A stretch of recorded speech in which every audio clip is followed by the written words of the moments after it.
we had a kind of a helicopter hovering around, and we were not sure who was in the helicopter. Like, we were afraid, probably they were even bandits, but we didn't know, like. So it hovered for some minutes. I'm not sure it was up to 30 minutes, no. Helicopter go come and go now. Yes. Who are these people? They're not going to take them. The committee chairman of defense staff, tell the defense I said so. That with some retired military officers, army officers are involved in it. The day we can't tell the truth, this country cannot flourish. We can't change our, when it affects our people, we are at our best. We talk strong. Some other people appear to be above the law. We can say now banditry is an industry in Zamfara State. Last month, we arrested a member of the State House of Assembly in banditry here in Zamfara State. This is Thursday, July 16, 2026. Good morning, everyone. Thanks for joining me in this video. Today, we are going to look into the terrorist helicopter that has been causing havoc in Nigeria, that has been operating in Nigeria. It started a very long time ago. People did not pay attention to it. In this video, if you can stay with me in the next 10-12 minutes, I'm going to expose the activities of these helicopters for you. Most of them I have published them before, just that people don't pay attention. And the same question people keep asking, who owns this helicopter? Who owns this helicopter? So, in this video, I'm going to just try my best to making sure you understand the activities of this terror helicopter that is aiding this terrorist. Because if the owner of this helicopter is not captured, is not apprehended, is not brought to book, you see, this helicopter have like 40% of the terror network activities in Nigeria. It has been aiding terrorists. So let's start from the beginning. At the time, this helicopter was not hiding. It was everywhere in the north. So the Arewa Consultative Forum in the year 2021, May 11, the Arewa Consultative Forum calls for investigation into alleged arrest of helicopter supplying items to bandits. A helicopter was captured that is supplying, that was or is, because it's a present continuum or something, that has been supplying weapons to terrorists. So they called for the investigation, and before you know, everything died. However, someone was accused of owning the helicopter, which was the former General Abdul Salami Abubakar.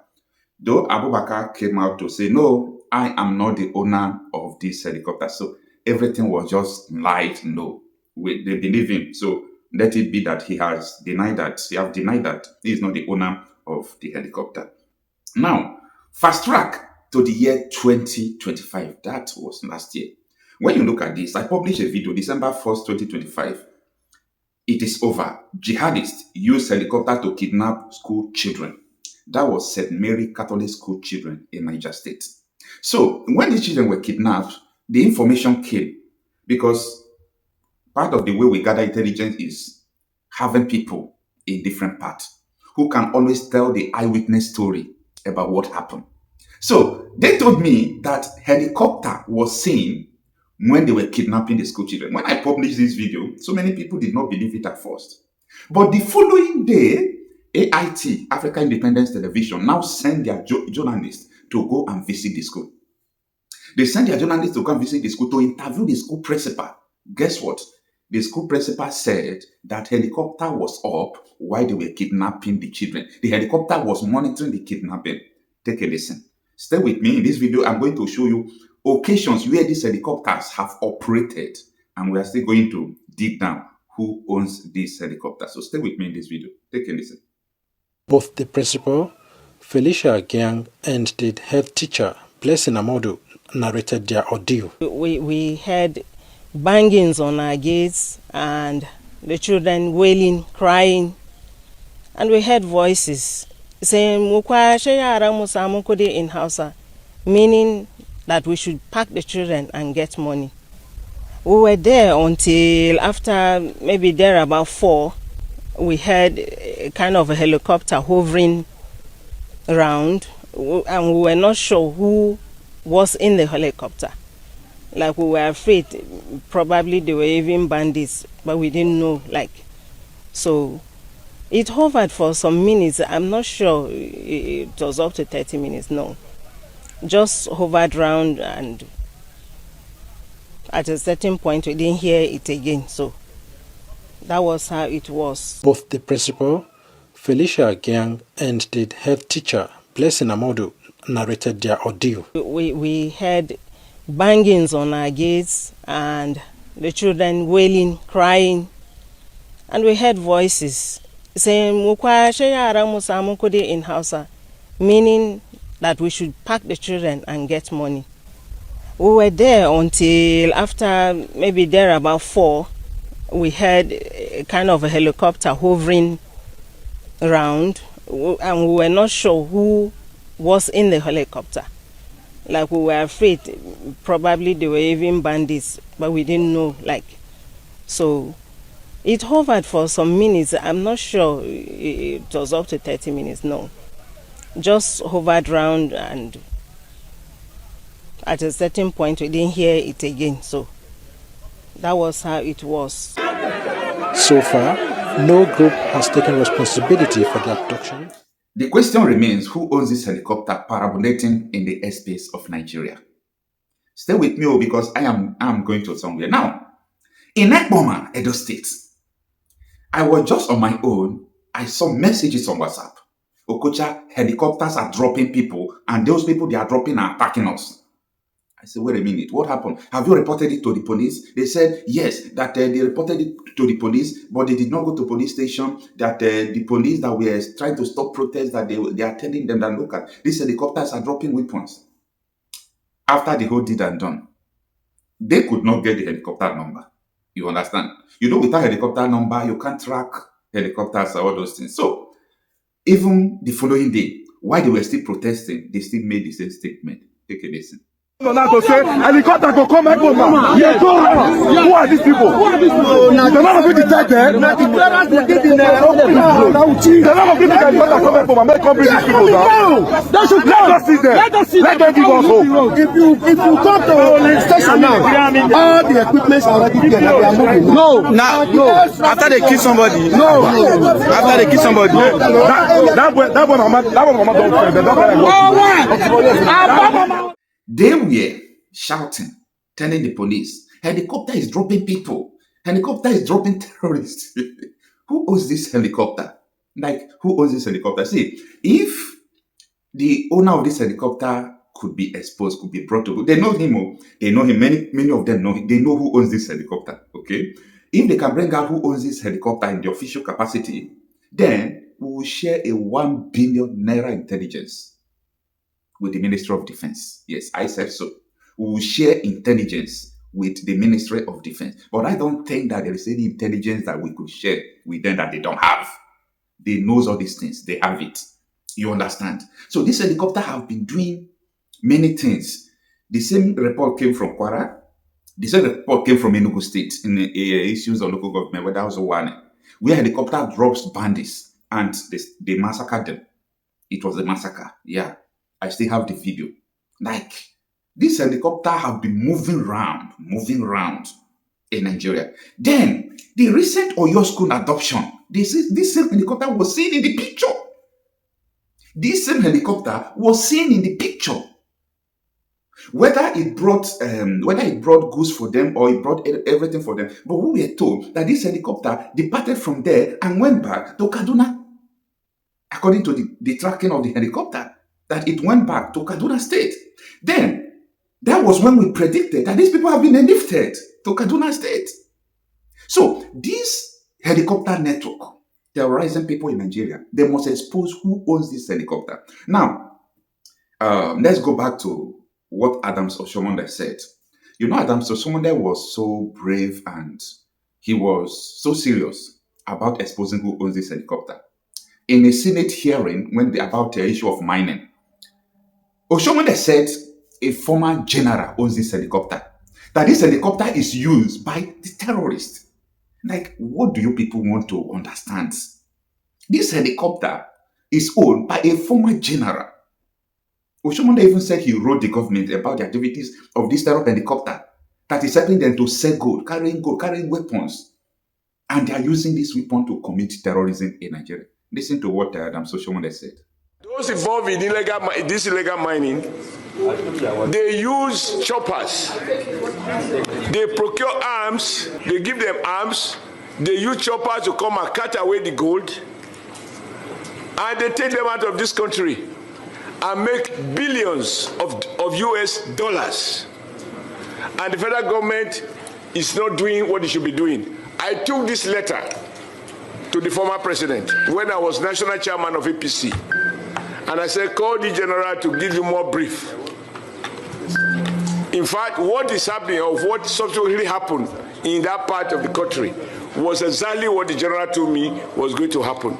Because these guys have been weaponized by the illegal big men who deploy them, secure territories, and the weapon is meant to protect the Chinese and other foreigners who they actually employ to carry out the mining. And on occasion, they use the same weapon to carry out banditry, kidnapping, and all of the terrible things that are going on. Chief of Committee Chairman of Defense Staff, tell the defense I said so. That some retired military officers, army officers are involved in it. The day we can't tell the truth, this country cannot flourish. We can't change our, when it affects our people, we are at our best. We talk strong. Some other people appear to be above the law. That is what is going on with solid mineral. It is not that we don't know where it is. We have a whole survey of where we have what across the length and breadth of Nigeria. We also know, everybody complaining about certain people from certain nationalities. How they got here, even as we are talking now, they are doing those illegal mining. And those guys are getting richer when Nigeria State is getting poorer. But we carry the consequences of banditry, kidnapping, and other thing, which these on illegal armed men, which they equip. Sir, who can afford to buy a chopper to land in an illegal mining site, cut away gold, return to Sediti, and then on the way to airport, bam, take them out of the country? This is happening. I've served the military intelligence for the past 35 years. It has always been the case. Our problem is religion and socio-cultural. People will expect me to come here and start talking about kinetics, about operation and so on. I've been an operational commander all my life. I've commanded warships, I've commanded troops, I've commanded men outside Nigeria and so on. But I'm not going to come to your station to discuss kinetics. The problem is not kinetics. In 2017, 2016, I'm always a member of the Security and Intelligence Brief at the Defense Headquarters. I said the center of gravity of Boko Haram and insurgency in Nigeria are the sponsors of that program. It was beyond us. Because the job we need to do is kinetics. Fight, destroy places, resolve issues. Yep. But we cannot resolve issue of sponsors of Boko Haram that were in Buhari's government, that we know them. When you say we, who I was in the military intelligence. Okay. And the defense headquarters staff that I work with, they know. And that was why we couldn't pursue that aspect that could have resolved that problem. Because you need to arrest people. And recently, 400 people were gathered as sponsors of Boko Haram. Why is it that the government has refused to try them? You remember this Boko Haram issue started since 2012. Yeah. And I was in the military intelligence that time. We arrested those people. It is my organization that actually conducts interrogation and interview. And they mention names. I can't come on the air and start mentioning names of people that are presently in government now that I know. Presently in government. That the boys that we arrested mentioned Some of them are governors now. Some of them are in the Senate. Some of them are in Aso Rock. Why should a government try to cause this kind of embarrassment and insecurity to the sense of what happened yesterday? And the solution I gave them in 2017, because when I identified the center of gravity for General Onshokin, and they couldn't pursue it, because some of them were ministers. And what I'm saying now, the Department of State Services are listening to me. They know them. Yeah, you know, Commodore. So the solution I gave them was that if we can't pursue the policy strategic level, because the people that we need to talk to are also, you know, going to be difficult to deal with. I said what they should do now is to conduct two things. We should buy blimps. The blimps are not UAVs. They are not drones. Blimps are equipment that can fly up to 10,000 feet, 30,000 feet, static if you want, mobile if you want, and they carry a lot of payload. We saw them in Afghanistan. We saw them in Kenya. This will be something that can give us real-time intelligence, and we can know where these bandits or terrorists, where they emanate from, when they finish operations that they've done, where they go back to. Okay. Well, let's they did not buy this equipment up to. This government does not want to resolve this problem.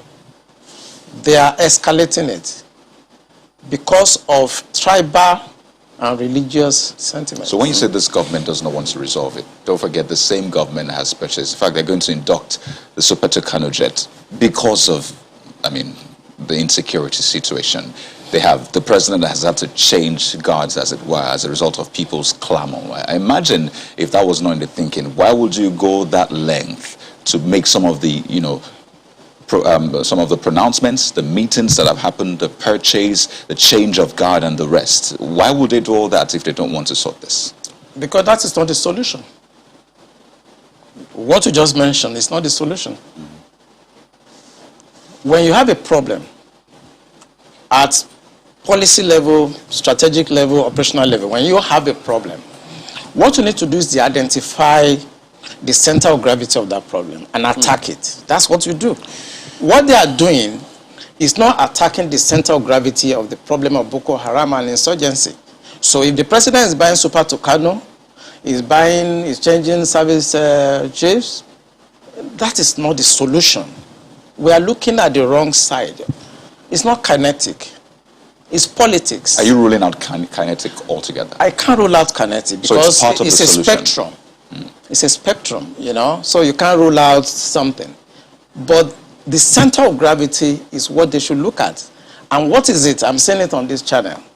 It is the sponsor of Boko Haram and bandits. And speaking about the sponsors, you know, when you say the DSS, and yeah, they could be listening to you, but so they profile, part of their responsibility is to profile all of these persons before they either vie for elections or before, excuse me, they are nominated for any of these positions. Doesn't that happen? Don't they get intel and say, look, this and this is what we found, and then we don't think that this should proceed further? Doesn't that happen? It does.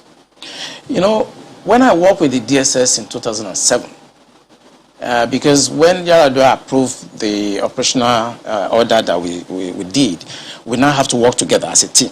He actually forced all of us to sit down together and work together. I was surprised at the tremendous amount of information had by DSS. I was shocked. We in DI, I was in Defense Intelligence Agency, and when they were forced to bring out the files, I was shocked. They have so much information at DSS presently as I'm talking about what I'm talking about. They have. But you see, if a fish is going to get spoiled, it's going to start getting spoiled from the head.